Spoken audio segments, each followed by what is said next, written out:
Hello everyone, my name is G.Ortega, and today I will be sharing my passion project, creating a culture of belonging in the classroom through inclusive teaching.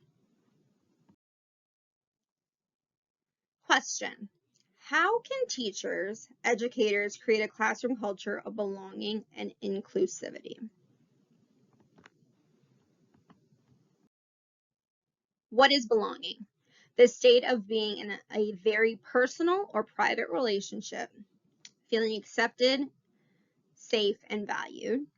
What is inclusive? Including everyone, especially including and accommodating people who have historically been excluded. So I have a quote here by Brene Brown. True belonging doesn't require you to change who you are. It requires you to be who you are. We as educators want our students to feel that they can show up to school as they are. So we need to be able to support them in their belonging. So why belonging matters. Strayhorn defines belonging as students perceive social support on campus, a feeling or sensation of connectedness, and the experience of mattering or feeling cared about, accepted, respected, valued by, and important to the campus community or others on campus, such as faculty, staff, and peers. When students feel that they belong by their teachers, by their classmates, by their school, students will feel those things: supported, accepted, respected, safe, valued. They will have higher engagement. They will have academic achievement, have higher academic achievement. They will have better attendance. They will want to be at school. That is a place that they feel safe, they feel seen, they feel accepted. They will have more motivation and confidence. And they are ideally will have less mental health issues such as anxiety and depression and feeling lonely because they are in a safe place with safe people. Fostering belonging. When students feel they belong on campus and in their classrooms, they are more likely to actively engage in class discussion and work collaboratively with classmates. We want our students to feel that they are in a place that they can engage in class and that they can work with their classmates. And part of that is creating that belonging, allowing students to feel safe within the whole class as well as with their classmates on a more smaller scale. Number one, connection. Spending time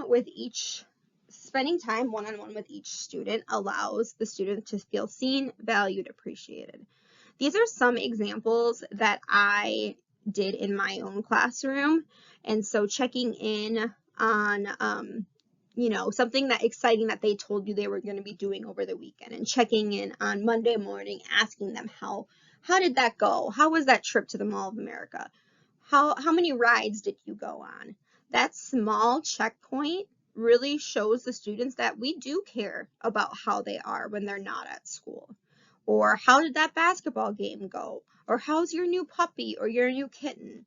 I also did lunch with a teacher, and I did this for many years. It was a great way to continue fostering my connection with students. That was something that allowed students to just be. We weren't working on anything academically, and that is where I was able to really have those true, authentic conversations in a place that the students felt comfortable in and could be kind of silly. This doesn't have to be this big over the top like checklist. I think that this can be very authentic and organic, and they can just be conversations that you continue throughout the year. Number two, encouraging peer connections. It is so important for students to feel connected to one another, because that will create a stronger sense of connection, a stronger sense of belonging. And so some of the examples I have here: peer reading, partnered and group projects, lunch buddies in the beginning of the year. We also did morning meeting share out, partner share. That was a great way for students to connect and be able to kind of show that or share out those connection points. Number 3, student voice matters. So allowing students to have a say, a vote, a word in on what we are going to be doing is so important. They love having a say in what was happening that day, or in the daily decision processes. Ideally, there would be less behavior because they had a say in that decision making process. And so I would oftentimes give them an option for quiet time or end of the day games and activities. Anytime that I could use their voice to make a choice and give them that option, I would. Differentiation for all. So it is so important that we are thinking of ways to make sure that all the students are getting the content, the lesson, in the way that best suits them. And so when I think about my years as a 3rd grade classroom teacher, I had SPED students and English language learners in my classroom, and so oftentimes I would provide supports for those students. And so because I was proactively creating those supports, I would also create it for other students that I would know would benefit from having those. I also just tried to embed a video or song, visual aids, proactively making sure that I continued to think about those students, because I wanted them to feel like they are supported in their learning, even if it means that they have a little something extra or different. In the beginning of the school year, I would give each student a binder with sight words, math concepts, shapes, colors, etc. I found this super helpful for them, as they could pull out their binder and be self-sufficient in finding the answers when needed. And number 5 is to set clear expectations. Expectation setting is so important in any classroom management practice, but it allows students to continue to feel like they belong because they are treated fairly. There is no favoritism. There is no unfavorable practice happening. Students know that this is what might happen if you do this, because it is the same expectation for everyone.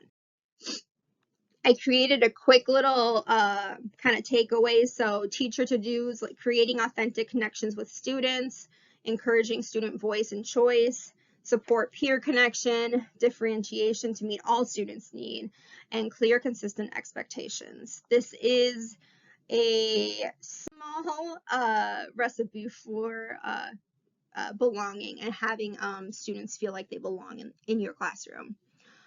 And then I'll leave off with this: every child deserves a champion, an adult who will never give up on them. Rita Pearson. Thank you for watching, listening.